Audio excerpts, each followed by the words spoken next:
So Jesus, we do come into your presence this night, wanting to humble ourselves that we may open our minds and our hearts to your revelation, to your word spoken through Father Terry.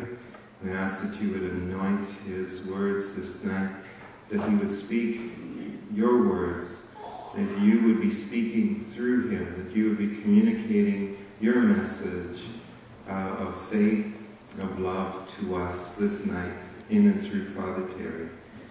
And so we come before you now as your children, desiring to be in your presence, as children desire to with their parents, their families. We want to be your family this night. And we ask this through Christ our Lord. Amen. In the name of the Father, and of the Son, and of the Holy Spirit. Amen. Please be seated. So I don't think Father Terry needs much of an introduction. Most everybody knows him. I will say that he's a busy guy, so if he falls asleep during his talk tonight, there's good reason. Not only was he at 4 masses today preaching, he had a 3 o'clock, 1 hour radio show that he did this afternoon. So we're very pleased that he made the time in his schedule to be here with us and to speak to us tonight. So please welcome Father Terry.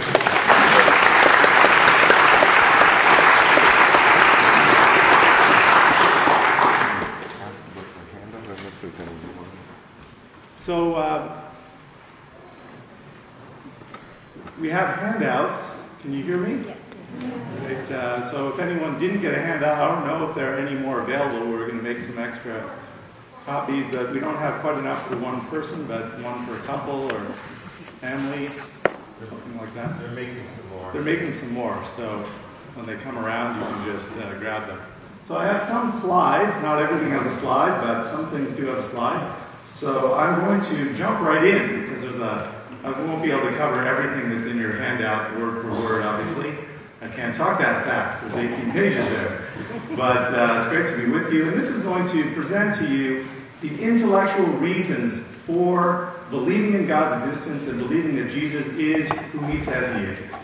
And so this is very from the head approach. You heard my from the heart testimony, but this is the intellectual foundation that undergirds faith and supports it. So we'll cover the existence of God, 5 reasons to believe that, the need for an uncaused cause, that the universe had a beginning, that it's fine-tuned for life, indicating that there's intelligence and purpose behind the Creator.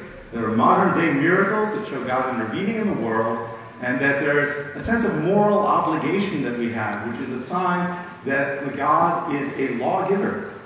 And finally, the resurrection of Jesus is my summary for why we should believe in Christianity in general. So how do we go about demonstrating the existence of God? We can't do it just using science. Atheists who say, you've got to give me a scientific proof that God exists, or an empirical proof just from scientific observation, have got it all wrong. This is not possible because God can't be directly measured by science.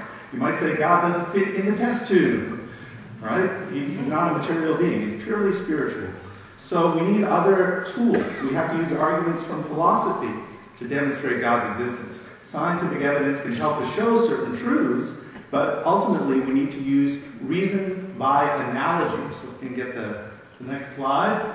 So the next one after that.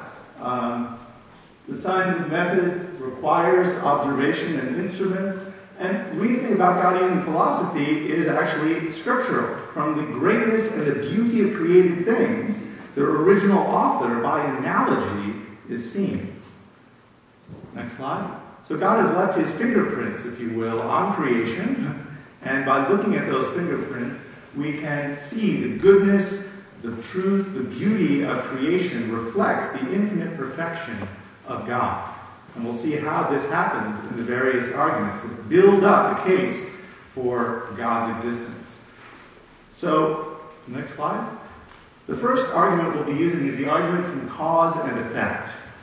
Things are either caused or uncaused. I don't think anyone will disagree with that. Caused things are also called contingent beings. That means that they might not have existed or could cease to exist. You are a contingent being. Hate to break it to you. But you might not have existed. Your body could cease to exist and decompose, and at least your soul is immortal, and we'll get to that later. A non-contingent being eternally maintains its own existence. It doesn't need a cause for its existence, whereas contingent beings depend on something else to bring them into being. There are two different kinds of beings that there could be. So anything that comes into existence has a cause for its existence. It upholds it in being. And if we look at the universe, we see that there are lots of things in the universe that come into existence. In fact, even fundamental particles seem to come into existence. Quantum mechanics gets into all that. But stars come into existence, planets come into existence, entire galaxies form. Therefore, some things in the universe are caused. They didn't exist, and then they come into existence. And if we trace back the causes of existence of these things, one must eventually arrive at something uncaused. Something which always existed and doesn't come into existence, and therefore does not need a cause of its existence, doesn't need to be caused. Therefore, there must be an uncaused cause, a self-sufficient, self-sustaining being, and this we call God. How many people have ever prayed to the uncaused cause? What? I've never heard of that title of God. Well, fine, it's a philosophical title, but that doesn't mean it's not accurate to describe God, right? For the Thomist, to say that God is the first cause of all things doesn't mean that he started the universe and then everything kind of followed after that. It actually means that he is the cause of the existence of things at every moment in which they exist. Your existence is being upheld by God's desire, by God's mind and will, keeping you in existence. God creates things out of nothing. So you, the binder I'm holding right now, the floor under my feet, the coffee cup, for each and every one of those things, God is keeping it real, you might say, at every instant. That's what Thomas Aquinas meant when he devised this argument for God's existence. Now, there are common objections. You might have heard some of these. Next slide. Okay, there must be an uncaused cause. One after that. Could there be an infinite chain of causes going back in causality, where there's an infinite series? Some myths of creation have turtles all the way down, right? One turtle on top of another, and on top of another, and then the universe is sitting on the top turtle. And it's infinite turtles. Kind of an odd one, but it really is a myth.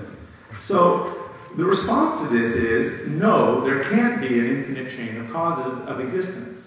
Why? Well, think of a train traveling up a hill, and it's foggy, and you can't really see the head of the train. All you see is the end, the caboose, and some cars.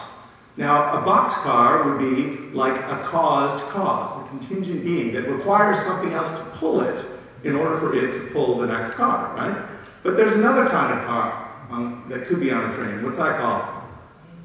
The engine, or the locomotive, right? It's like the uncaused cause, right? It doesn't need to be pulled in order for it to pull something else.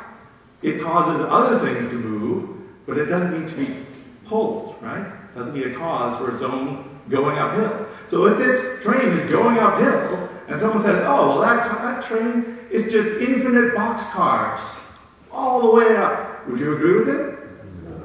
No, why? Because infinite boxcars would roll back down the hill. They can just transfer the pull, but where's the pull? Nobody's got the pull. Where did the pull start from? There is no originating of the pull, so the entire thing will roll downhill. That's kind of like everything not existing. Without an uncaused cause, without a locomotive at somewhere in the train goes downhill. The universe, in its entirety, cannot exist. So an infinite chain of causes, of caused causes, cannot exist.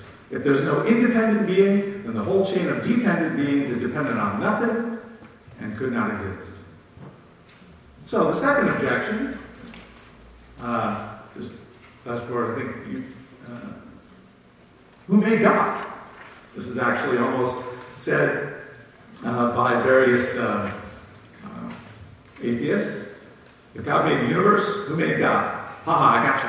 Right? Well, the answer is nobody. Very easy answer. One word answer. So it's not a gotcha question at all. God doesn't need to be made because God is uncaused. We just demonstrated that there must be an uncaused cause, and we're going to call that God. And why can't we just call the entire universe the uncaused cause? You know, why do we need a God, you might say? Well, the universe is very different from God. Look at this handy-dandy chart. God is not composed of matter and energy. The universe is. God does not change or decay over time in how we are defining God. The universe does. God does not have a beginning. The universe, we're going to find out later, does. God doesn't need a cause or a creator, but everything in the universe screams out, I do need a cause to explain why I'm here.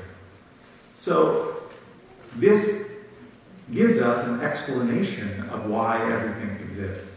The third objection, slide, that this is not the Christian God. Actually, Richard Dawkins says in the God Delusion book, even if we allow the dubious luxury of arbitrarily conjuring up a terminator to the infinite regress and giving it a name, God, simply because we need one, there's absolutely no reason to endow that terminator with any of the properties normally ascribed to God. Omnipotence, omniscience, goodness, creativity of design, to say nothing of such human attributes as listening to prayers, forgiving sins, and reading innermost thoughts. Our response? This argument does not demonstrate any of that. You're right, Richard Dawkins, but it wasn't trying to. We have other arguments to demonstrate these other properties of God. And we get a very thin slice of God from the first cause argument, but we're going to have other arguments that give us more slices of God, and pretty soon you got the whole pizza pie, all right? So you got to be patient. We can't just do it all in one step or in one argument. So, next slide. We can know something, actually go back one. We can know a few things about the first cause from this argument, that he's omnipotent, because he's the cause of the universe, at least very powerful, maybe not all powerful. That he's outside of space, because space itself was created by him. He's omnipresent, perhaps. He's outside of time, because he's the cause of time itself. Space and time come into being. So he is eternal. And he's not made of matter, because matter is susceptible to change and decays, and the first cause is a necessary being. He is not subject to disappearing or changing his existence. So he's a pure spirit. So that's, I don't know, that's a few slices of what we would say God is as Christians. Not the whole Christian God, but it's a good slice. So let's move on to the universe had a beginning. I think we just go next slide after this, skip those two slides. There we go. Next slide. Now we get into physics and cosmology. We're two competing theories about how the universe developed in the 1920s, 30s, up to the 50s. There was the steady state theory, which said Einstein and most other physicists believed that the universe had always existed in a steady state, kind of constant and unchanging. That the universe had always been here. That it was likely, always been here, neither expanding nor contracting, looking basically the same, going back in time and going forward in time. There were various reasons why this is very appealing to both science and also to a lot of philosophers. Greek philosophers thought this in ancient times. Then there was an expanding universe theory, and the evidence for this was first observed by Edwin Hubble, Albert Einstein, and Georges Lemaitre, who was a Belgian physics professor, astronomer, and Catholic priest. Wouldn't you know it?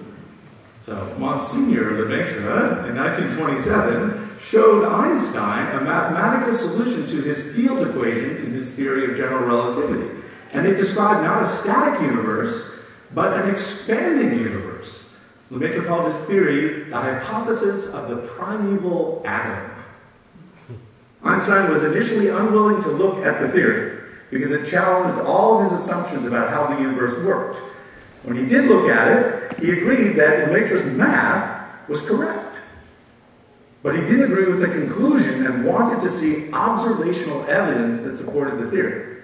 Give me some observations, some science, empirical science that shows this is actually expanding, not in a steady state. So for the next 20 or 30 years, there were different observations. The very first one was in 1929 by Edwin Hubble. Probably heard that name because of the Hubble telescope named after him. He concluded about a decade of observations of distant galaxies. And if we move to the next slide after that, these distant galaxies, the light from them is all shifted in the red direction, which implies that they're moving away from us. And galaxies that are further away from us are moving away faster. So click a couple times. Okay, I guess some of these things aren't showing up in any of the text. I don't know what's happening. Anyway, you can look on your handout. So here's an example of this. You've probably all heard of the cars in a racetrack when they're driving along. They go, near, near, near. You notice how the sound always goes down in pitch? Why is that? It's because as the sound is coming towards you, all the sound waves get bunched up together, and that makes the frequency higher. Or a British ambulance.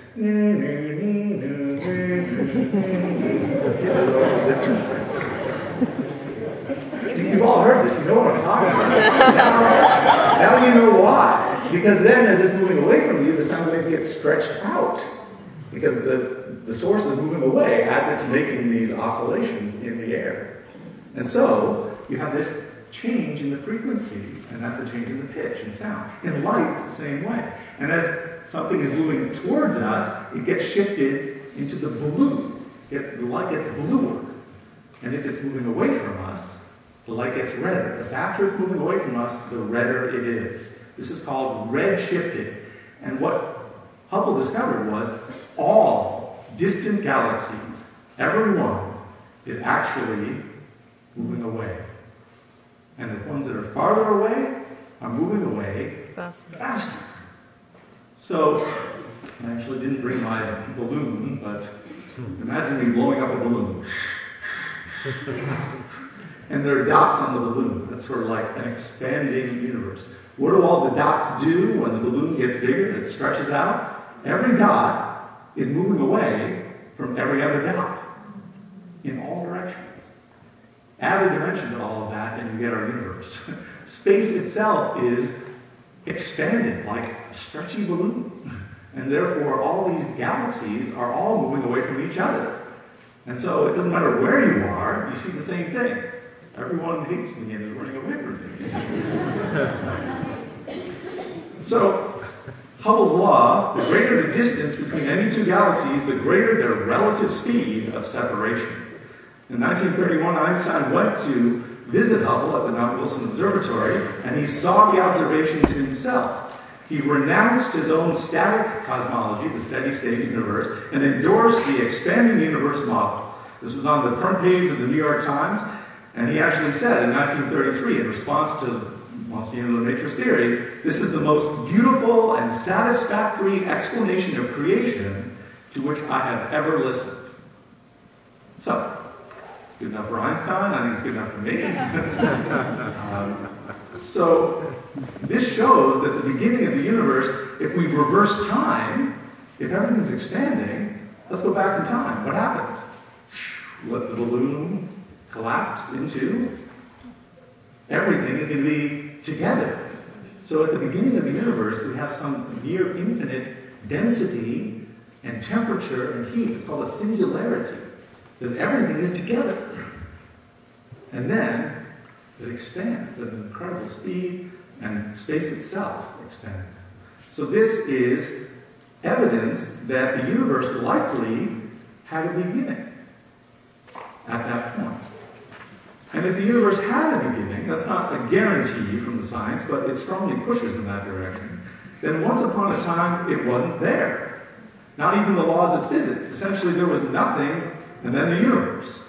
But if there's nothing, truly nothing, no time, no vacuum, no space, no energy, something can't just appear from it. I mean, you get something out of nothing? Does that make sense? No. If the universe had a beginning, then something else had to start it to cause its existence. The universe started, and we know that no thing can come from true nothing. If it started, something started it, and this we call God. Or whatever started it had to be started, and eventually we get back to God. We'll get into now. There's some other pictures looking out deep into the universe. They took a small point of the sky. It's like take an 18-foot soda straw and look through it using the Hubble telescope and pointed it at nothing. And this is what came out. Galaxies 13 billion light years away from us, looking 95% of the way back in time. Why? Because if the light takes that long to get here, that means you're seeing the light that was produced that long ago. You know that if the sun went supernova, we'd have 8 1/3 minutes of pure bliss, and then we'd all get fried. It takes that long for the light to get to us. So we see the sun, don't look at the sun, but if you were to, you'd see what it looked like 8 1/3 minutes ago. So if you look at the distant galaxy that's a light year away, you see what it looks like a year ago, although there aren't any galaxies that close to us. They're all many light years away from us. And these are 13 billion light years away from us, or even further, because the universe has been expanding and stretching since then. Pretty wild. But this shows us that we can see the effects of the Big Bang. We can see background microwave radiation. There are all these other pieces of evidence since then that demonstrate the Big Bang theory is really accepted by almost everyone. It's the most likely explanation among physicists for how the universe began. But some theorize that there could be other kinds of universes, oscillating universes, or even multiverses. So an oscillating universe would be one that has a big bang, but the expansion of the universe slows down, maybe because of gravity. And then what happens? You get a big crunch. And everything after billions and billions of years will pull back together, and maybe that crunch will lead to another Big Bang. And you could get this bouncing universe. Boing, boing, boing. Of course, nobody can see the boing, but, is that possible?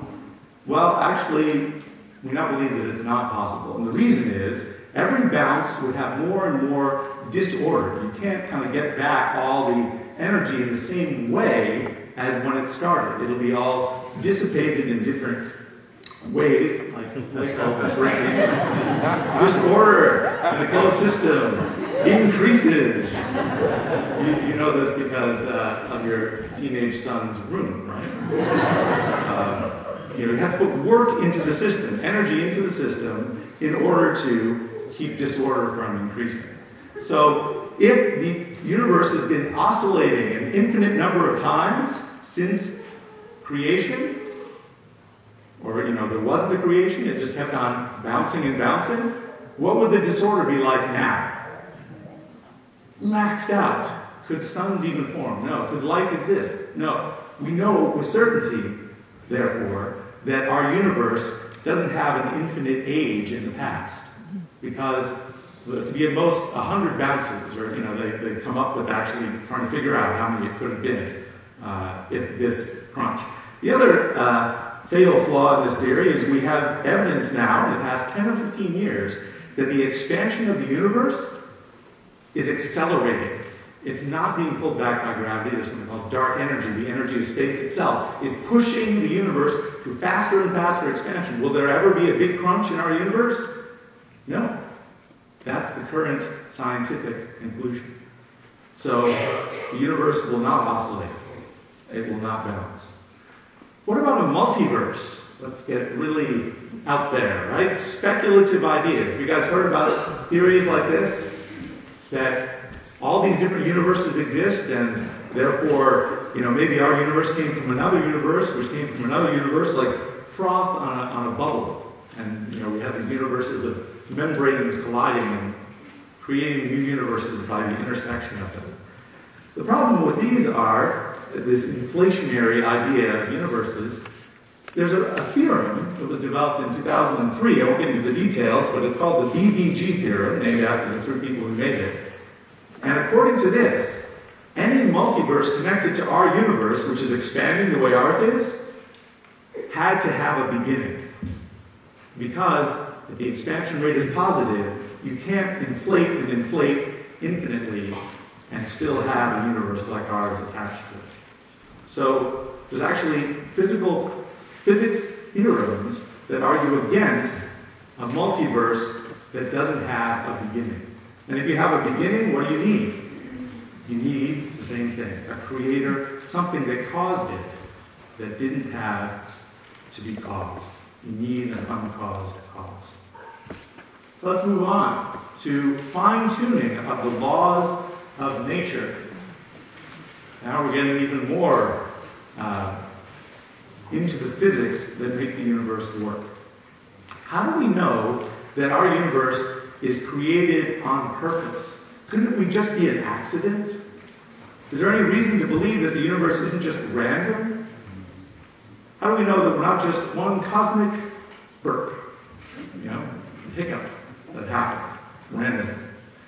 Okay, there was a first cause, but it just kind of burped. There was not any intelligence behind it. Just kind of randomly came a product of the creator. Well, recent research into cosmology has shown that the universe has to have a very specific set of conditions in order for it to sustain life. So these conditions are highly improbable, and most physicists believe they couldn't have happened by chance. So we're going to look at 2 sets of examples. The first is the initial conditions of the universe. There's no slide for this. The second is the fine-tuning of the constants in the equations that we have that describe the laws of physics. So, I'm going to teach you basic thermodynamics. You guys ready? No problem, right? There are 2 main laws of thermodynamics you need to know in order to understand this argument. The first is about energy, the second is about order and disorder. So, law number 1. The energy in an isolated system is constant. Everyone say that together. The energy in an isolated system is constant. You can understand this pretty easily. Now imagine a rock at the top of the hill, and you're sitting at the bottom of the hill. The rock has potential energy because of gravity. It's up high, you're down low. It's got more energy than you do, especially if it's big. It starts rolling down the hill. Well, the potential energy gets lowered, but its kinetic energy, the energy of motion, goes up. One kind of energy is turned into another kind of energy. Eventually, that kinetic energy reaches a very large amount, and you better get out of the way.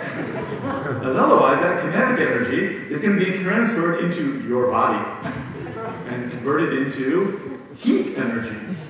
Motions in your actual body after a collision, you're at a higher temperature. Any carpenter knows it's pounding a hammer or nail. Is a nail hot? I believe it is. All that kinetic energy went into vibrating the atoms in the nail, and that's heat energy. You can't get rid of the energy. It transfers from one kind of energy to another. That's the first law, which is the energy in an isolated system is constant. You add all those things up. So that leads to the second law of thermodynamics. This is about entropy, which is the measure of disorder in a system. So a low entropy means very organized state, and a high entropy means a very disorganized state. So low entropy is your office when everything's in its place, very organized. High entropy is after the tornado went through, or you had a big thing to work on, and everything is disorganized. That's high entropy. You have to do work on a system in order to move it from high entropy to low entropy, to give it organization. But in a closed system where no energy can come into it, what happens to the entropy of the system? It always increases over time. Here's an example. Iced tea. You take some hot tea and you put it into a thermos with some ice in it. What's going to happen? Well, the hot tea will melt the ice and it will get cold, right? And some of the ice will melt and become cold water, and it'll all kind of mix together. And over time, it will mix together and you'll get iced tea, right? And it always happens this way. Could you put iced tea into a thermos and wait for a little while and then get out hot tea and ice cubes? Well, it's the same amount of energy. It was a closed system. But what happened? You can't go the other way around. Why? The second law of thermodynamics, which says the entropy always increases, the disorder. Things get mixed up. You know, the ice and the hot things get colder, the cold things get hotter, not the other way around. Unless you put work into the system, unless you crank up that heater and get the tea hot again, right? Or crank up the refrigerator and get those ice cubes cold again. So in a closed system, everything mixes together, the entropy, the disorder increases. Why does this matter about arguing for God's existence? Well, I'll tell you. The entire universe, imagine it as one big system. Is it a closed system? Well, according to physics, the universe means everything that's out there. So no, there's nothing outside of the universe that's material or energy that will come into our universe, right? Because it would already be inside the universe. So the whole universe is a closed system, and it means that the entropy of the entire universe, the amount of disorder in the entire universe, is always increasing by the second law of thermodynamics. So this tells us about something about the past as well. Let's run it in reverse. We go back in time. The entropy, the disorder, is getting lower and lower and lower. It's getting more and more organized. Until at the very beginning of our universe, at the Big Bang, we have a state of incredibly high organization. Surprising? Actually, we can calculate exactly how unlikely this is, that our universe would have such a low entropy. This is by Sir Roger Penrose, an English mathematician and physicist. How special was it? You can actually work this out. It's so special that the odds against this special initial state coming about by chance are less than 1 part in 10 to the power of 10 to the power of 123. This is fine-tuning. It's incredible precision in the organization of the initial universe. If you try to write out 10 to the 10 to the 123rd, guess how many zeros it has? 10 to the 123rd zeros. You can't even write it out in our Milky Way galaxy in 10-point font and fit the number in our galaxy. That's how unlikely this initial state of entropy is for the beginning of the universe. And this is, nobody disagrees with this. This is not like something controversial. This is proven physics, such that no one thinks that this happened just by chance. They think there must be some kind of law that led to this. Inflationary theories of the universe try to explain how it spread out and caused this very even spreading of things in the very beginning of the universe that led to this very low entropy state. And guess what? Life could not exist in our universe unless it has a low entropy at the start. Why? Because if it had a high entropy at the start, it would keep on getting higher, and stars would not even be able to form. You wouldn't have enough suns and planets could not have formed. The universe and life in the universe could never have existed. So that's fine-tuning. And even if there's a law that requires that low entropy start, that law is necessary for life to exist in the universe. Secondly, the constants of the universe. I'll just go through a few of them. Physical laws about the universe exist, like the law of gravity, the second law of thermodynamics, which you just learned, the first law of thermodynamics. A lot of these have constants in them, numbers which are in the mathematical equations, like the speed of light in a vacuum, 3 times 10 to the 10th, meters per second, or something like that. The mass of a proton, the mass of an electron. These are fundamental constants, but they could have been chosen with different numbers. It's sort of like, think about an engine in your car. Nice sports car, right? You start it up. Ooh, that's nice, right? That is finely tuned engineering, right? To get the engine to go just like that, you need the right fuel mixture, an air mixture, you need the right piston size, you need all these things to be engineered carefully for it to operate really well and sound really nice.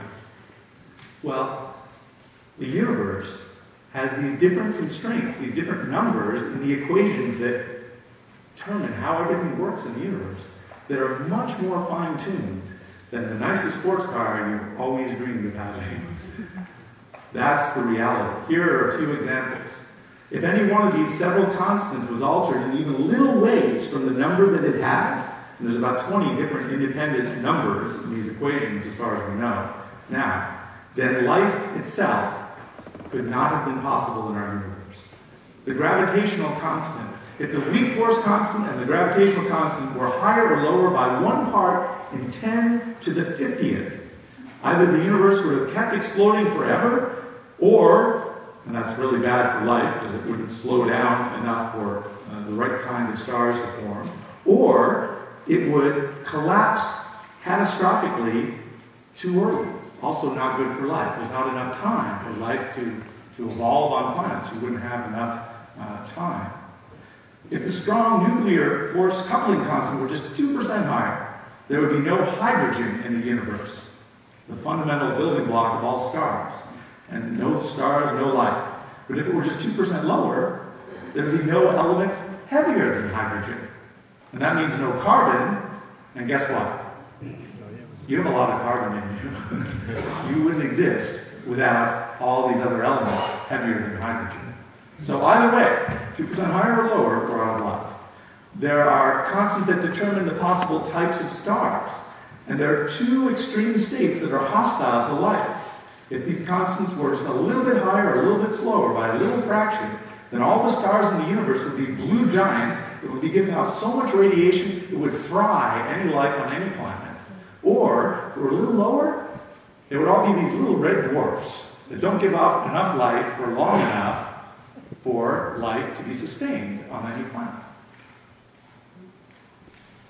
We are in what's called the Goldilocks zone. Too hot, not too cold. It's just right. This is a physics term. I'm not kidding.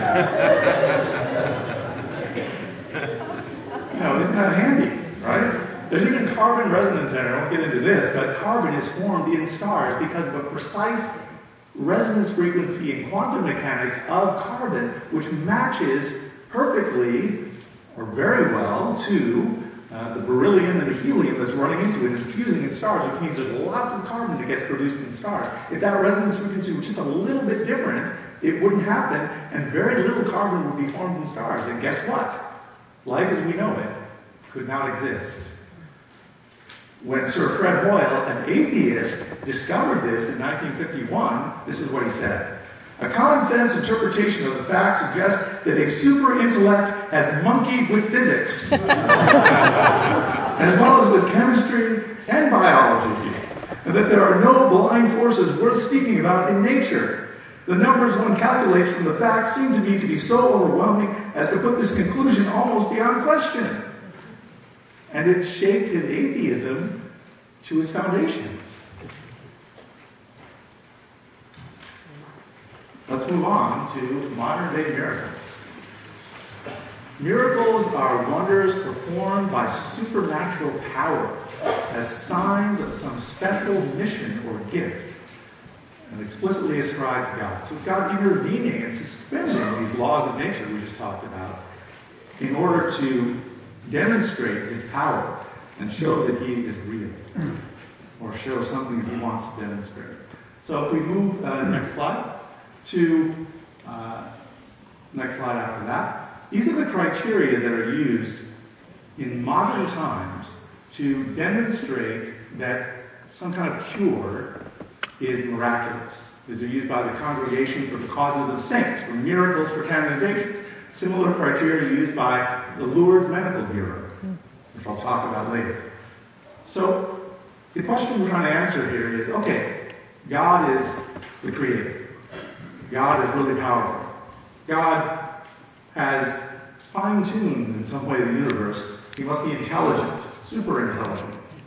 We're only now figuring out how it all works. But this is all constant over the universe. He set it up this way so that this would happen. But is this super intelligent, super powerful Creator just setting it up and walking away? You know, this is what deists believe. One of the founding fathers of the United States were deists.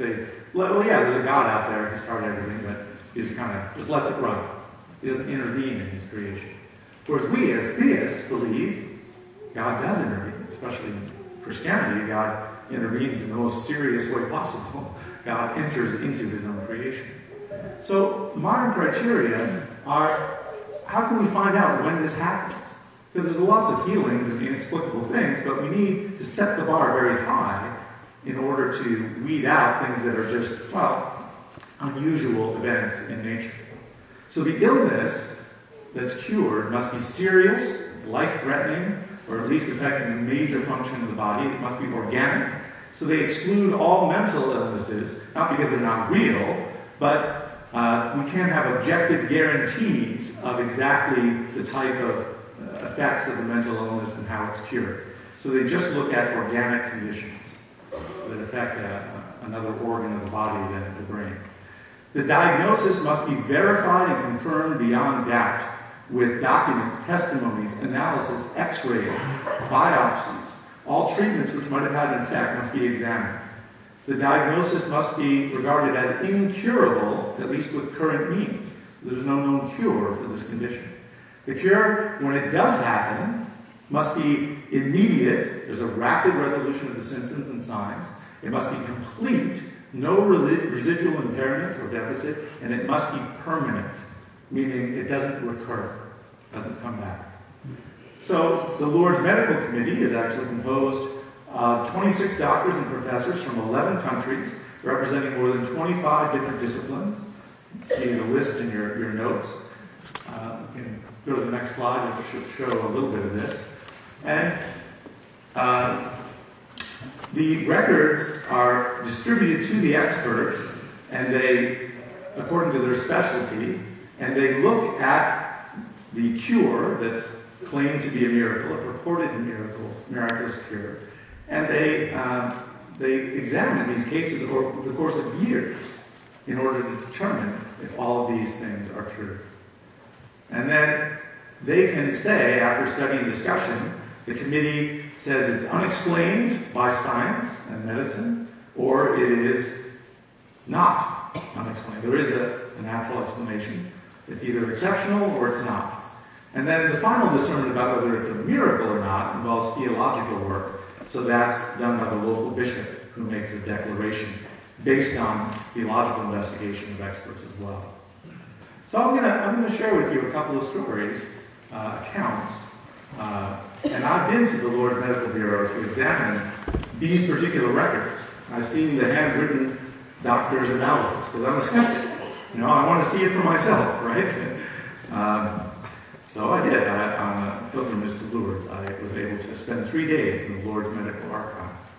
So the first one is the cure of Mr. Jean-Pierre Bailly. You can do the next slide after that. The next slide, that's a picture of Lourdes, a shrine based on a reported apparition of Mary to St. Bernadette in France. This is Mr. Jean-Pierre Bailly. At age 51, married with 2 children, he was a nurse by profession. He developed severe and advanced multiple sclerosis, which was diagnosed and treated by doctors, but it got worse over 3 years. In 1987, he was declared 100% disabled. His condition worsened. He couldn't even sit in his wheelchair. He stayed in bed most of the time in the dark because the light would be painful to him. So he went on a pilgrimage to Lourdes. After receiving the sacrament of reconciliation, the anointing of the sick with oil, and being bathed in the baths at Lourdes, this is one of the things they do, there's water that comes from a spring there, he describes his healing. Arriving in my room, the volunteer stretcher bearers placed me on my bed. That is when a sensation of cold came over me. Though the temperature of the room is comfortable, and I begin to feel cold all over. My jacket was put on my shoulders, but I become more and more cold. A penetrating cold envelops me. Someone gives me blankets, but nothing can stop the sensation of cold. A hot water bottle is slid under my covers.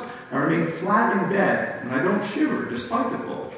Then slowly, the cold diminishes in intensity, and it is replaced by a warmth that was at first gentle. I close my eyes, thinking that I'm going to be able to go to sleep. The sensation of heat goes through all my body, starting at my feet and climbing up the spinal column. The heat increases a degree at a time and quickly becomes difficult to bear. Instinctively, I push the covers to the foot of my bed, and with a hand, I put the hot water bottle aside. I then discover I'm seated at the edge of my bed, astonished and surprised to have made these gestures with such ease, when at the same morning it had been difficult to hold in my hands my small missal because of all the tremors and everything that happens. I stay there seated, trying to understand what is happening to me. I think back to the words that had been said to me by a young lady in white on Wednesday afternoon. Do not be afraid, have confidence. I'm overwhelmed. I would like to get up, but I don't dare. So he's taken to Mass, but he goes in the stretcher. And then lying in bed later that night, after Mass, in the night I'm gently awakened. I feel that someone touched me. I begin to think about all the events of this pilgrimage when an idea I wasn't expecting came into my mind like an order, like an invitation. Get up and walk. I believe I'm imagining things. And then why get up in the middle of the night when I don't feel like it? I'm warm in my bed and I don't hurt anymore. I turn on my side, try to get this idea out of my head. I close my eyes and I try to fall back to sleep. Impossible. The call comes again, more insistent and urgent this time. This makes me feel a bit uneasy. I turn over and over. The call is now firm, speaking to me without using words. This is difficult to explain. Let's go. It's time. Walk. The night nurse that heard me turning over and over again approaches me and asks if I need anything. I tell her that I must get up. And I had to go to the toilet. I had to find a reason. I couldn't say that I wanted to take a little walk to stretch my legs.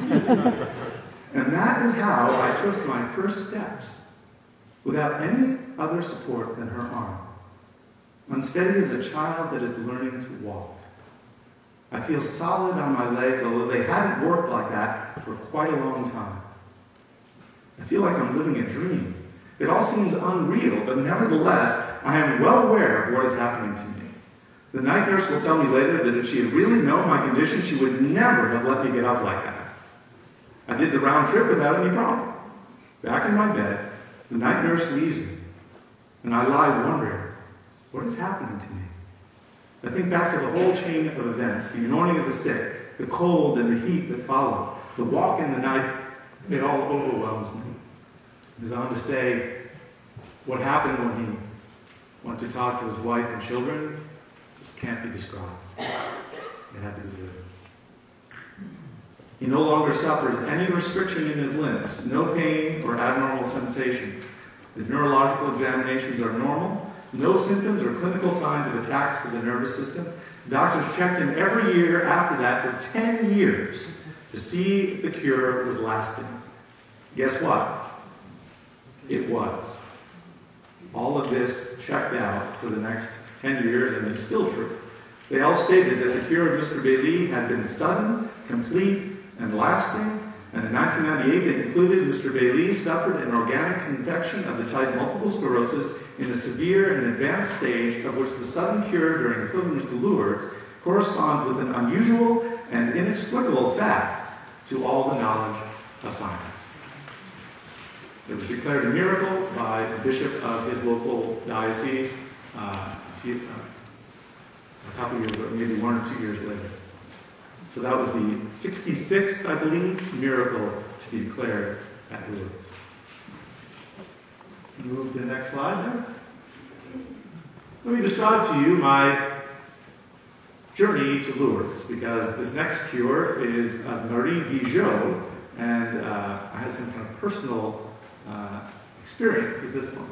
This is my meeting with Dr. Alessandro de Franciscis, who is the head of the medical bureau at Lourdes. So I came to him asking, hey, can I get access to these medical archives? And he said, sure, come on down. He rolled out the red carpet for me, which was really awesome, because I'm not a doctor, right? So I thought, well, I'd be let in, I don't know. But he was really gracious, very inspiring guy. So I was in his office, and he was showing me a list of the 67 miraculés, those who have received miracles at Lourdes. There was a knock at the door, and Dr. Alessandro left to attend to another visitor. I was a bit disappointed that my meeting was going to be cut short, but I was surprised to see Dr. Alessandro pop his head in a little bit later, came back into the office, he pointed his finger with a flourish down to the list of miraculés and asked, number 59 is having a slice of pie in the other room. Would you care to meet her? I was like, well, of course. I followed him into the hall. The next moment, I found myself having a slice of pie and coffee with Marie Bijot. The next slide. Marie Bijot is a French lady, at the time I met her, 87 years of age, who in 1953 and 1954 had been cured of blindness, deafness, and paralysis of her right arm and leg caused by posterior fossa adhesive arachnoiditis, which is an inflammation of the membranes in the back of the brain and an accompanying encephalomyelitis, which is the swelling of the whole brain. So Dr. Alessandro slips me a sheet summarizing the facts about her cure as I'm eating pie. It's a great show. She suffered since birth from weak eyesight. At age 28, she developed headaches and a fever, became semi-comatose. She had an occipital craniotomy where they, for diagnosis, look into the brain and try to reduce swelling and see what's going on. But there was no improvement in her condition. Her right side remained weakened, and in the following year, her leg and right arm became paralyzed. She lost hearing in her right ear, and her sight worsened so much she couldn't recognize members of her own family. Her doctor thought that a tumorous mass had formed in her brain due to an infection. And in August 52, suddenly one day she felt a tearing sensation in her head, and she became totally blind and totally deaf. Her right foot became twisted, and she had spasms in her whole body, and she had trouble breathing. The doctor expected her to die, sent for a priest for the anointing of the sick. But she didn't die.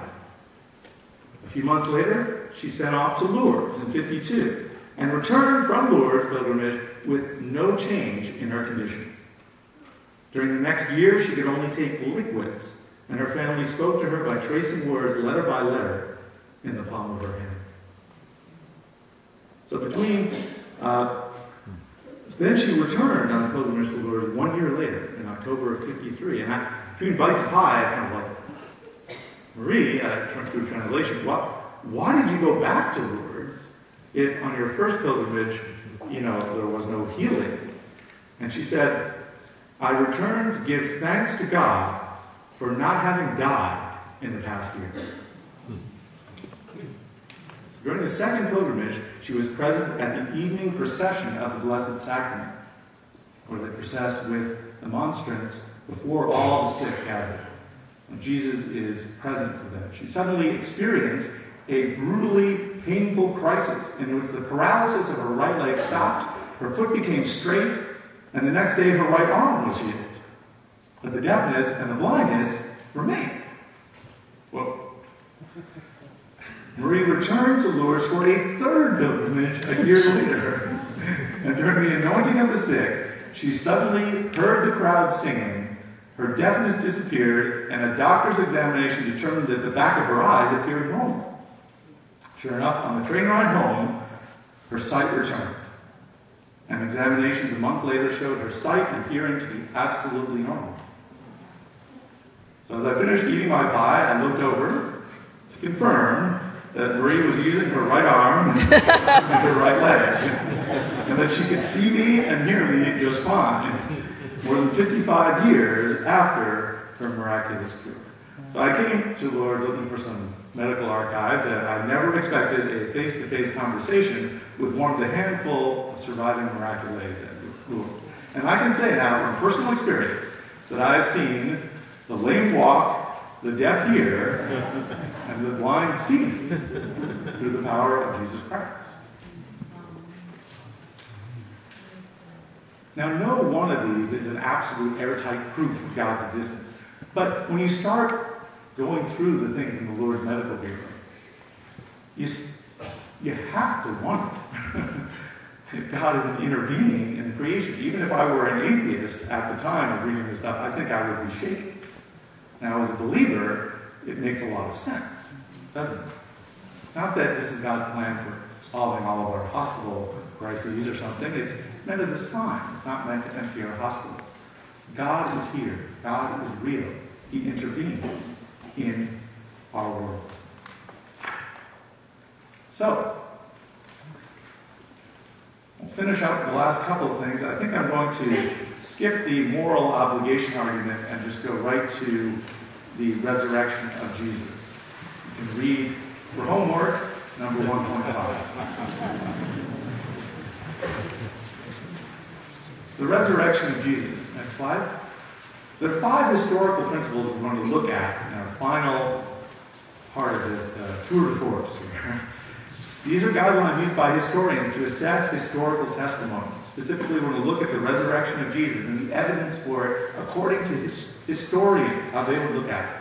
So, next. So none of these are showing up. I don't know if there's a way of clicking in a different way to get some of the bullets to show. You don't to like, yeah, like that. So if we go back upwards to a couple slides before, there's multiple independent sources. So if anyone's done history, you want to see it being talked about by different people, same event. Enemy attestation means if someone who is against the idea admits that it happened, well, that's good evidence for history. That's solid gold. Because why would they admit this? Embarrassing admissions are good for historians. When you see something in the historical record that, they wouldn't want to see that, well, it's probably historically accurate. Because they wouldn't have made that up and thrown that in there. It doesn't look good. Fourthly, eyewitness testimony. Primary accounts are usually stronger than second-hand accounts. Now, of course, we all know that eyewitness testimony can be wrong, but usually the cases where it's wrong are things like, some very quick incident where there's some robbery that happens. And what did the guy look like? And I only saw him for 5 minutes. It's a little different when you spend days and weeks and months with the same person. Eyewitness testimony gets much more reliable, and this is the case with the appearances of Jesus. Early testimony is better than late testimony. The less time between an event and the testimony, the more reliable the witness is. So now we're going to use these principles and apply them to 4 facts. We're not going to look at the whole Bible and try to show how reliable it is historically. We're just going to look at 4 facts. It's called the minimal facts approach.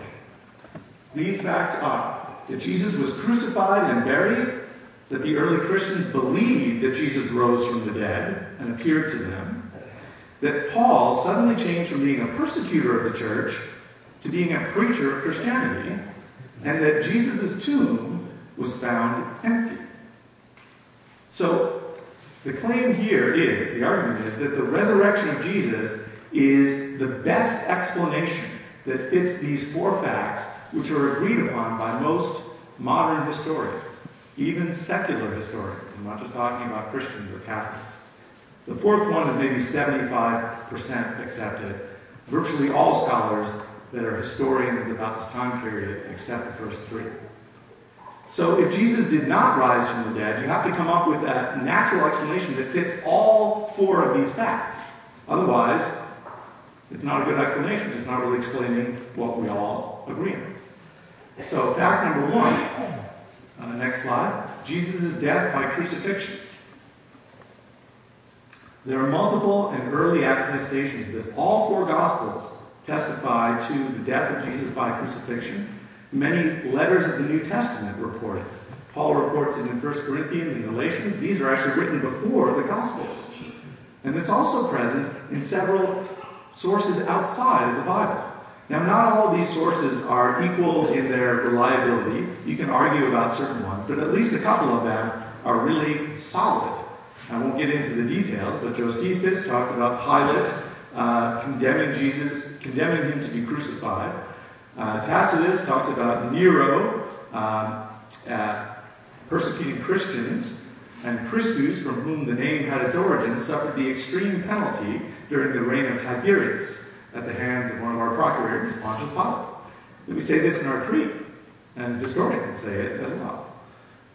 Lucian of Samosata, even the Talmud, in the late 2nd century, talks about on the eve of Passover, Yeshu was hanged. So this is Joshua in Hebrew, which is Jesus in Greek, or Jesus. And hanging on a tree was another way of describing crucifixion.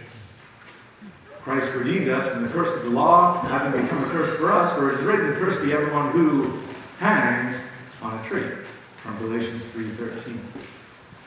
Secondly, the chances of surviving crucifixion were really remote. So if you're crucified, you're dying. There's only one account of a person surviving crucifixion after receiving Rome's best medical care after being crucified. And Jesus was also scourged beforehand, making his chances of survival even worse. There's no evidence that Jesus survived the crucifixion. And it wouldn't explain belief in the resurrection. I mean, even if he did survive being on the cross, what would it be like? David Strauss says, imagine Jesus, half dead in the tomb, wakes up in the dark and wants to get out. So he takes his hands, which have been pierced by nails, places them on an extremely heavy stone, pushes it out of the way, and he's met by the guards, who say, "Where do you think you're going, pal?" He says, "I'm out of here, guys," and he beats them up. Then he walks for half miles on wounded feet in order to find his disciples. Finally, he finds where they're at. Peter opens the door, sees Jesus hunched over in this pathetic, mutilated state, and says, "Wow, I can't wait to have a resurrection body like yours."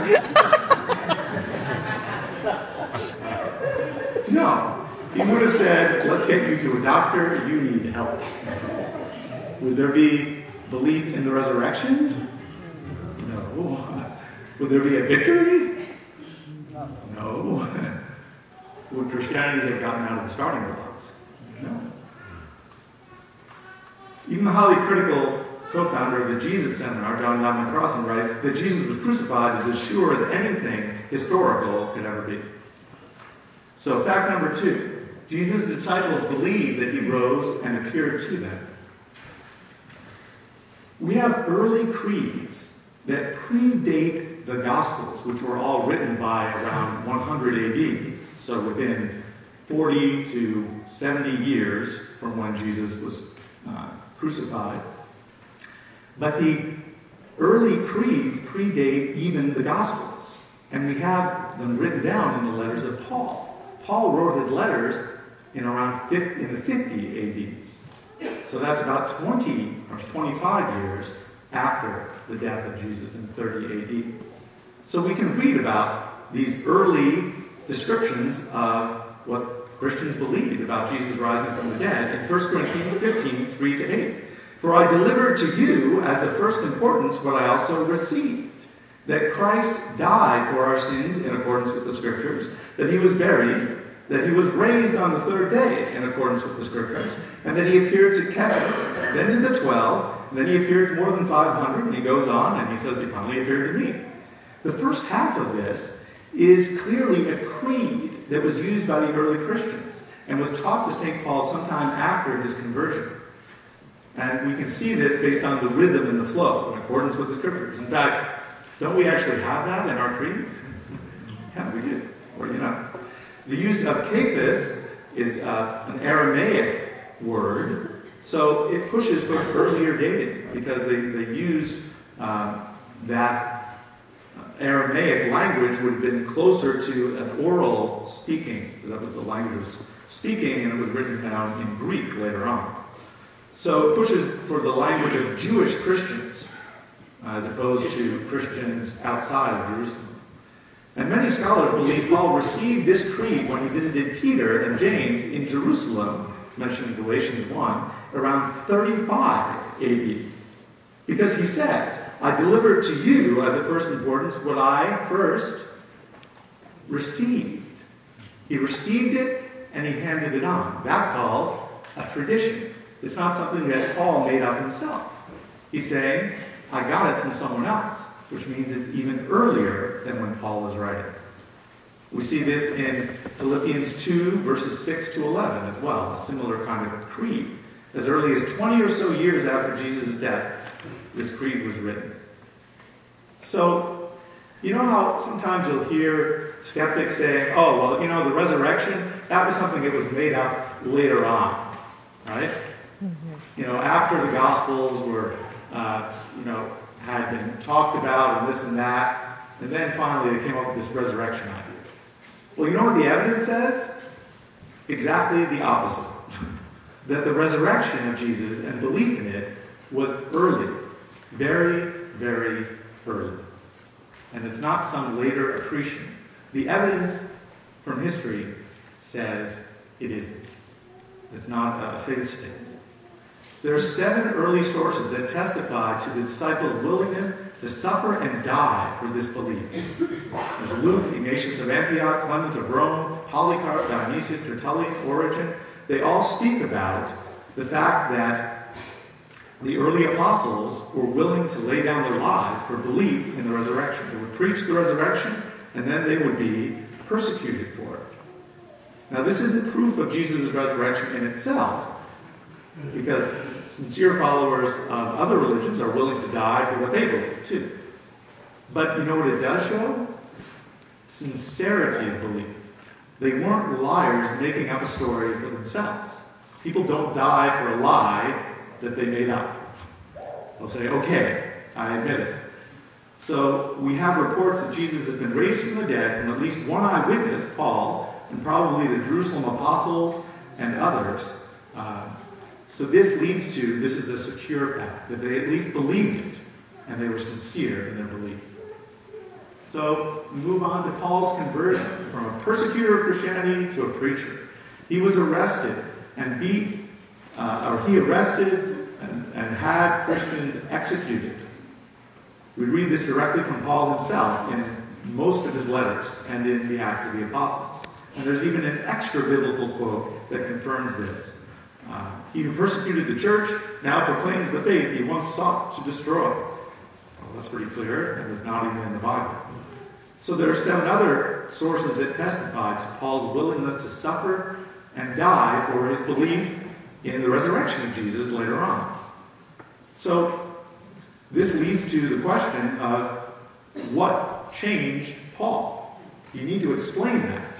This massive change in his beliefs and also his practice and his willingness to die for this new belief that Jesus rose from the dead. And the fourth fact is that Jesus' tomb was found empty. We read this in John 20, verse 1, and also John 20, verse 3 through 10. When Simon Peter arrived after him, he went into the tomb and saw the burial cloths there, the cloth that had covered his head, not with the burial cloths, but rolled up in a separate place. So we see these little details that are mentioned that speak to an eyewitness type of testimony. You know, oh, this was rolled up right over here. It's not just a general statement. Also, the fact that Jesus was publicly executed and buried in Jerusalem, it would have been impossible for Christianity to get off the ground if the body was in the tomb. They would just point to it. The Jewish authorities could have taken the corpse of Jesus in order to discredit the whole resurrection, and they would have done so immediately. So the idea that the corpse was still around in the tomb doesn't make sense according to all the historical accounts of what happened. Justin Martyr and Tertullian report that members of the Jewish leadership were claiming that the disciples of Jesus had stolen the body. Why would they claim that if their tomb was not empty? So enemies of the resurrection are saying, hey, the tomb was empty. We have to explain that.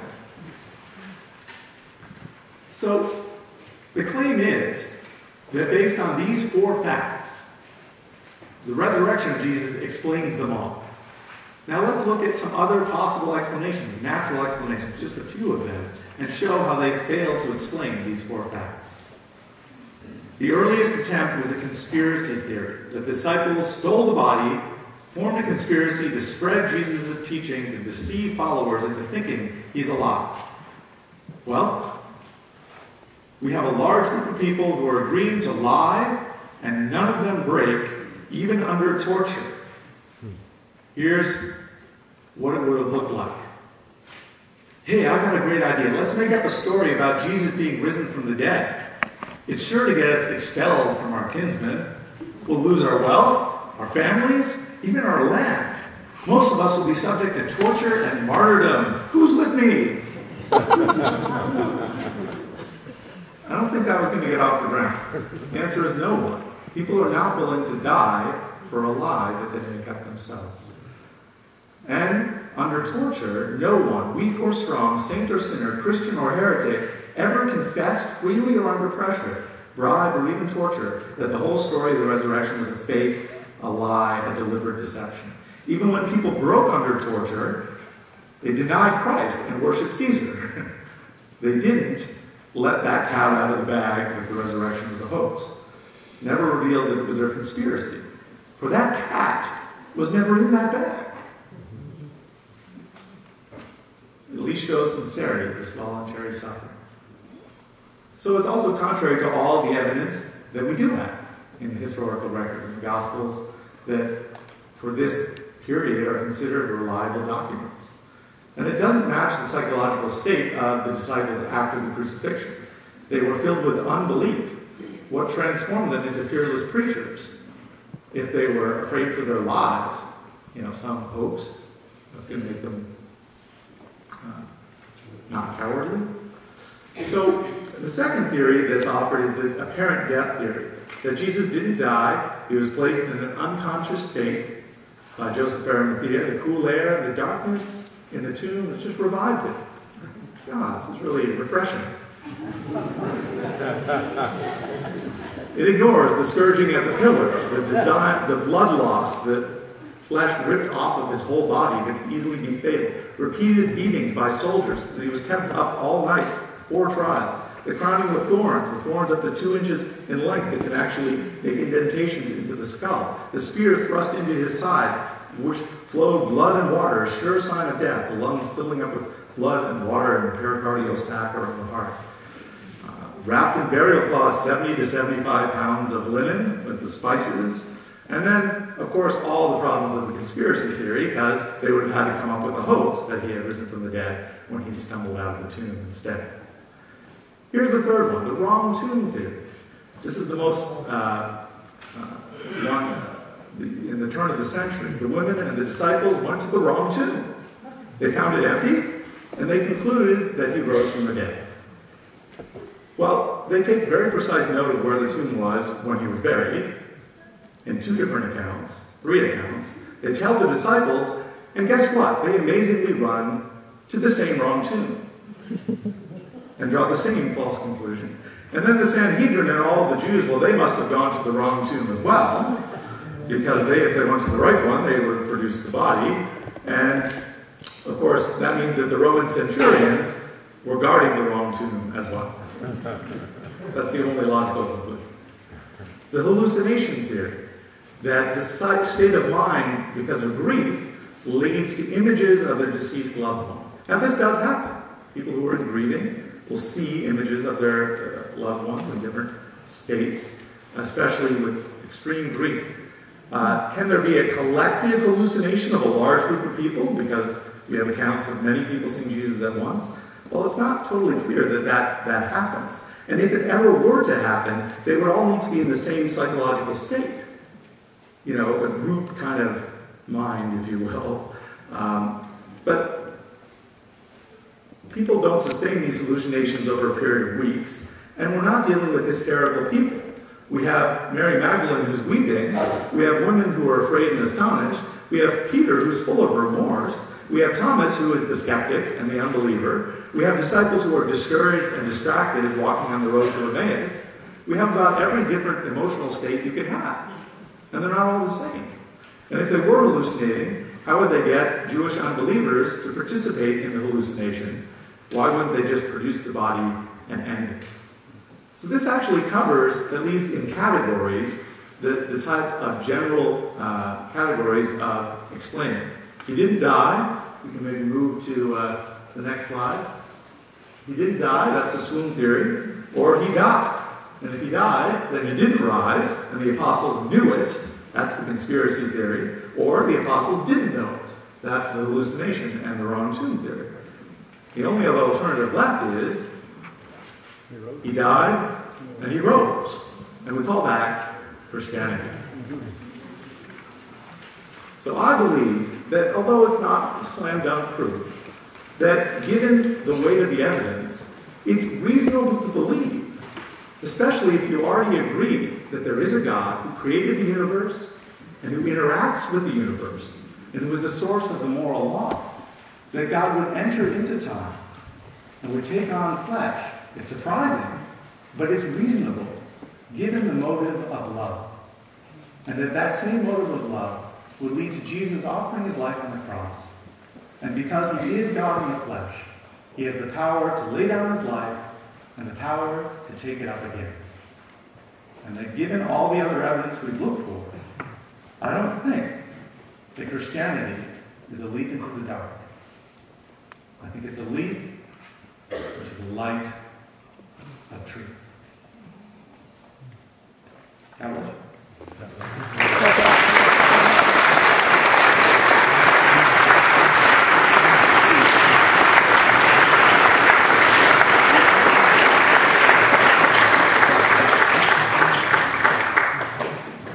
So I'll open it up to if people want to pick or ask some questions about different things. I will mention before we get to questions that if you're interested in more information about some of these things, there's a series of radio programs. I was doing one of them today called Reasons to Believe. It's on Radio Maria. You can go to radiomaria.us is the link, and look for Reasons to Believe. But there's also on the first page of the Reasons to Believe handout, the URL that's just underneath here. You can download the MP3s and the PDFs of about, I think 5 of them are there, but there's about 8 or 9 that I've recorded. And they get into more detail and there are handouts that are more involved. This is kind of taking about 4 or 5 of those handouts and squishing them together. I even have one on Reasons to Believe from Middle Earth. So if you like Tolkien and stuff like that. Right when The Hobbit came out, I did one from his work.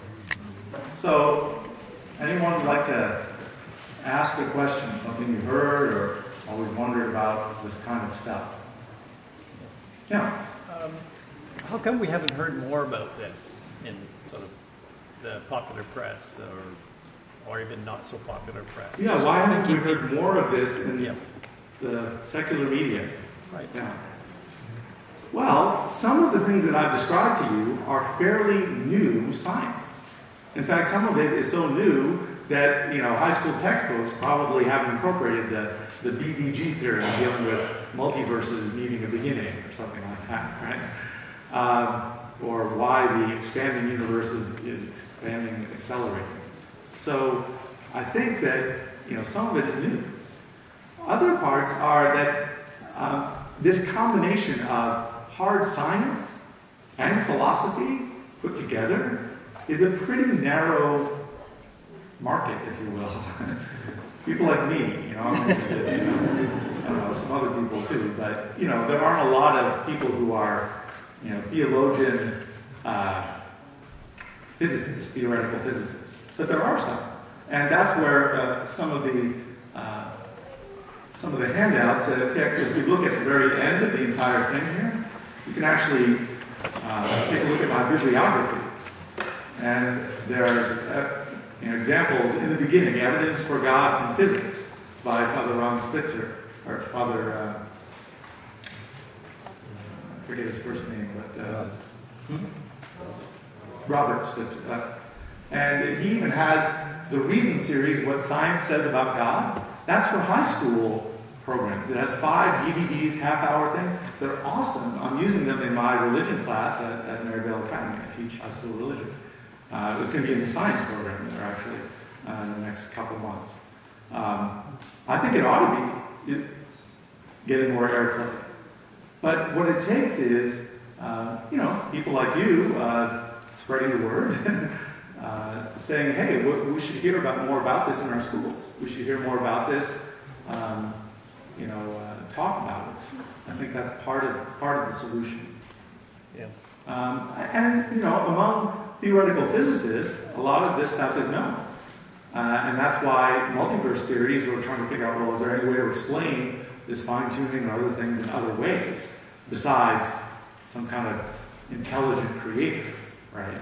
Because you're kind of getting boxed in a little bit in terms of your explanations, right? So I think that, part of a lot of the research into these different speculative theories, is motivated by coming to terms with this evidence, trying to explain it in a natural way. And I think it's reasonable to always look for natural explanations. I mean, we should be skeptics about always appealing to a supernatural cause for some phenomenon. But we're starting to get at very primitive, fundamental realities once we have the laws of physics as we know them and these fundamental constants. There's not a lot of wiggle room for what the source of this is. This is the very lowest level of theoretical physics and cosmology. Whereas we could say that the fact that our Earth is fine-tuned for life, happens to be right in exactly the right place. Well, of course it is, because we're here, and there are probably hundreds and thousands of other planets in the universe that could be in a similar situation, because there's so many. But it's really hard to make that argument about the universe as a whole, because we only have evidence for one universe. Multiverse theories are actually totally speculative. Possible that they could be true, but we don't have any evidence. We just have theoretical constructs. Yeah. Could you maybe comment on the moral obligations part, which you mentioned? Sure, yeah. Well, I think it starts from the idea that we have a sense of ought, that we ought to do certain things, that certain things are obligatory, defending the innocent, and certain things are morally wrong in an absolute sense. Directly killing an innocent human being. These very clear examples of things that are wrong, violating one's conscience, things like that are, so we have this sense of moral laws that are somehow outside of us and imposing an obligation on us from outside of us. So that's the first premise of the moral argument. Peter Kraft writes, real moral obligation is a fact. We are really, truly, objectively obligated to do good and to avoid evil. So either the atheistic view of reality is correct, or a religious view, speaking generally, is correct. But the atheistic one is incompatible with there being real moral obligation outside of us. Especially a materialist, naturalist atheism, where basically all we have are particles bouncing around according to different laws. Well, where does the sense of moral obligation come from if there's nothing immaterial about reality? Right? If there's just, why are we obliged to do anything? If all we are is kind of a chance-happening construct of, atoms and molecules coming together, evolving into what we are today. Now, I accept theistic versions of evolution. I'm not arguing against evolution. But what I'm arguing against is that if that's all we are, if we're just a material reality with no spiritual component, and there's nothing above us, well then the only place we could get morality would be from us. So then we can change it. If it's just some social contract, why can't we change what the moral rules are? Why do we have a sense of ought that's different from I want to do this or I don't want to do that, or I have an opinion about something? And so that, and it can't really come from below us. Is there some law of the universe that says this collection of molecules has to do this? That doesn't really make any sense. It would be kind of a crazy law. So which view of reality is more compatible with this sense of that there really are things that are really wrong and really right? Now, this doesn't get you all the way to a creator of the universe and the triune God of love. It's also compatible with some versions of Platonic idealism, where Plato had this theory of these abstract truths existing outside of us, higher than us, but still not God. So, most atheists of our day are not Platonists, agreeing with this Greek philosopher.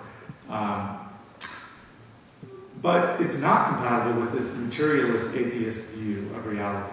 Now, the relativists are going to say, well, there is no objective right and wrong.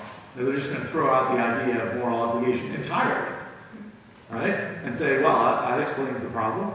Just get rid of the problem. There is no moral obligation. But if someone denies that value and goodness are objective, they might say, when I say something is right or wrong, this is grounded in my point of view. It's wrong relative to me, but it might be right relative to somebody else, or from my viewpoint. It's not objectively wrong. I'd never make that statement. I'm a relativist. But if saying X is wrong just means X is wrong for me, or according to me, then it'd be more accurate to say I feel that X is wrong, or X makes me feel icky. It's not a very strong statement. This is not saying very much at all about right and wrong.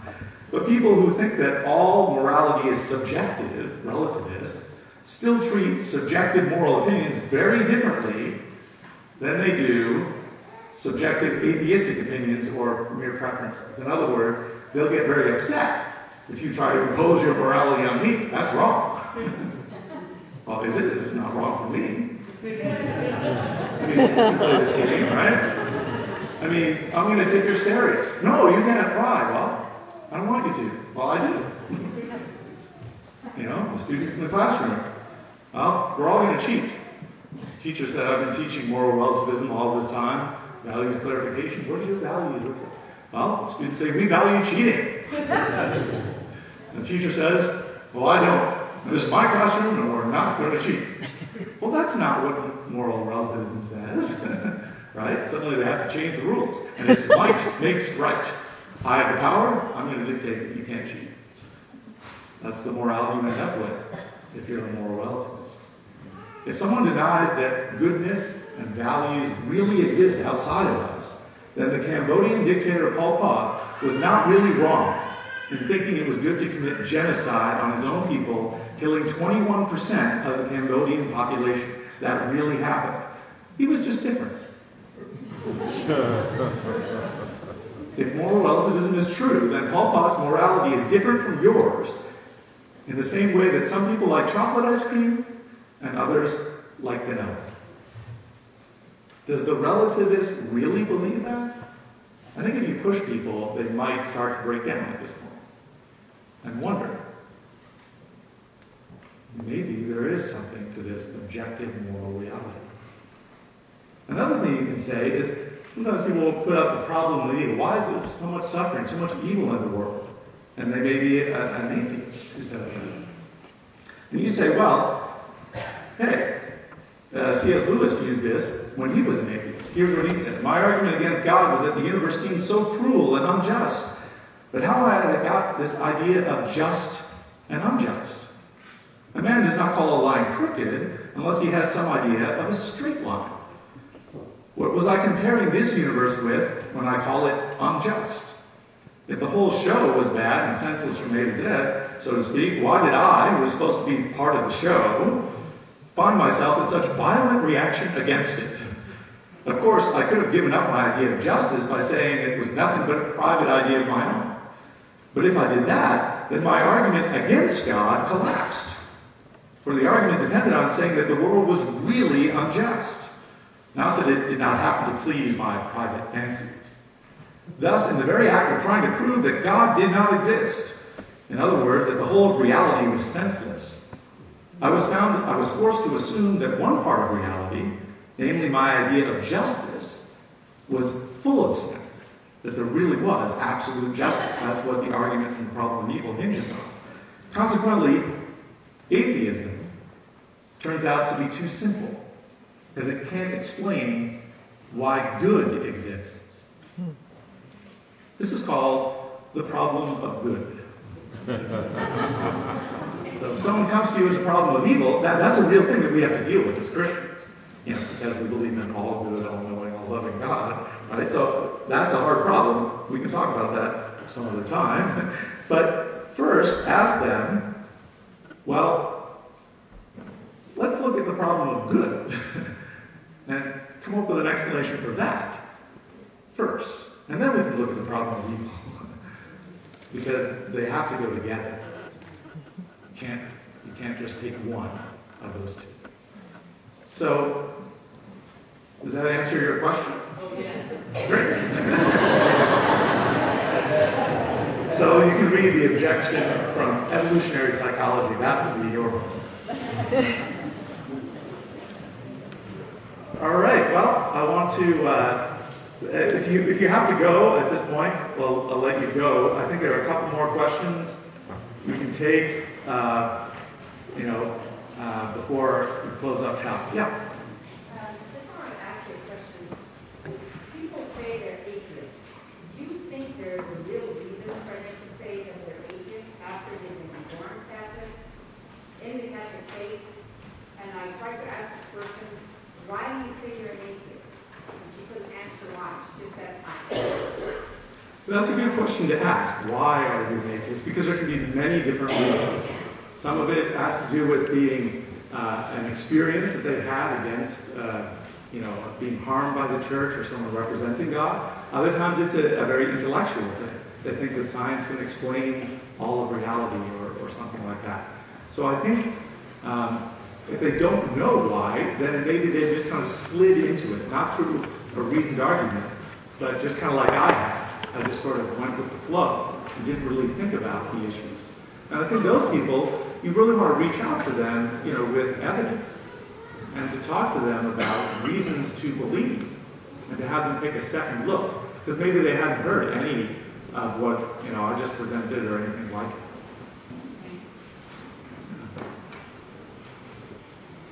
Yes. I didn't hear you use the expression intelligent design. Was that by design? Well, the intelligent design movement is kind of a big tent, and it includes some groups that have arguments that I don't think are sound. Arguments dealing with, some of them are young earth creationists, for example, and they deny a lot of the science that I just presented. Others argue against evolutionary biology, which I think is extremely sound, on the basis of, how can they explain this or that? Now, evolutionary biology doesn't explain everything. It doesn't explain how life came from non-life. It doesn't explain all the things that we can ask.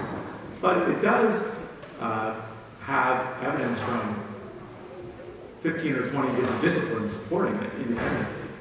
And I think that the phrase intelligent design is kind of loaded, right?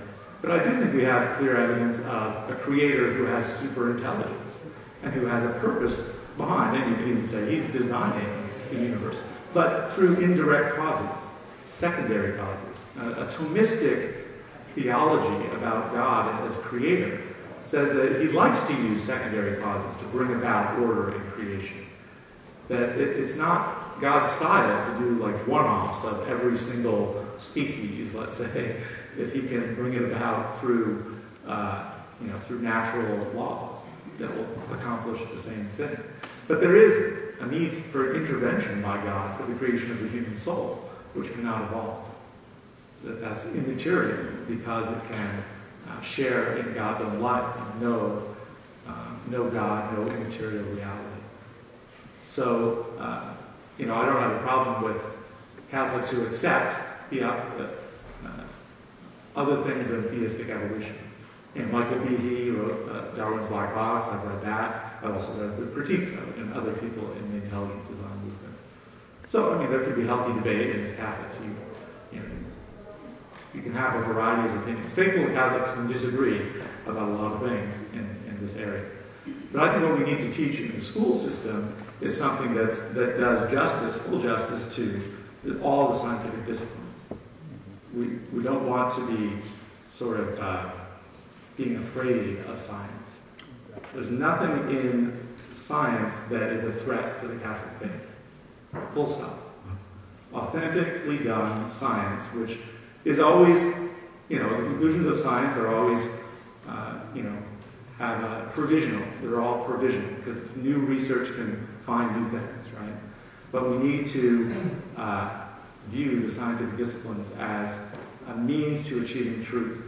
And God created the book of nature, just like He created the book of the Bible and Revelation. So those two things are always correctly interpreted, in both cases, are always going to say the same thing.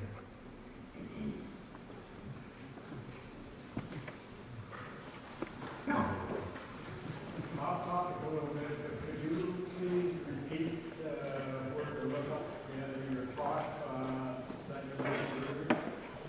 sure. If you go to, in the handout, it's, the URL is there, but it's thenewevangelist.com. And then you go to features, click on feature, and click on reasons to believe. And there'll be 5 or 6 talks that are PDF files and MP3 files of the radio programs. So it's on the very first page, there's a URL there, but it's thenewevangelist, all one word, .com. Click on features, and then reasons to believe. All right, well, we'll close it up, and I want to thank you all for coming, and I look forward to seeing you tomorrow if you're able to come for change of pace. We'll be looking at the heart level issues of faith as confidence in God and encountering Him in the Eucharist. Have a great night.